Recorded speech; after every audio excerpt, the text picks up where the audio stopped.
हमारा विचार है, the only way to do greater work is to love what you do. क्या मतलब हुआ इसका?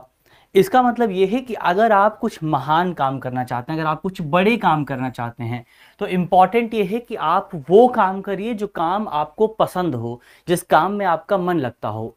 क्योंकि सोच करके देखिए कि अगर आपको किसी काम में मज़ा नहीं आता है, अगर आपको कोई काम अच्छा नहीं लगता है, तो आप उसको कितने लंबे समय तक कर पाएंगे? आपके पास तो उसके लिए प्रेरणा ही नहीं होगी, मोटिवेशन ही नहीं होगा, आप उस काम को कर ही नहीं पाएंगे और फिर बीच में आकर के आप उस काम को छोड़ देंगे।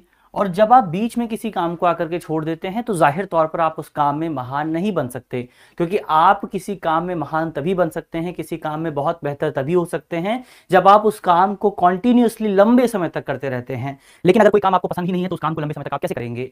तो इंपॉर्टेंट यह है कि आप हमेशा उस तरफ जाने की कोशिश करें जो जगह आपको पसंद हो, जो चीज आपको अच्छी लगती हो, हमेशा वहां पर अपने ध्यान को केंद्रित करने की कोशिश करें, क्योंकि वही एक जगह है जहां पर आप अपना सबसे बेहतर दे सकते हैं, जहां पर आप अपनी सबसे बेहतर क्षमताओं का प्रदर्शन कर सकते हैं।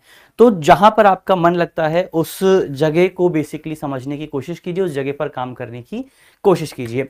चलिए, ये हमने बेसिकली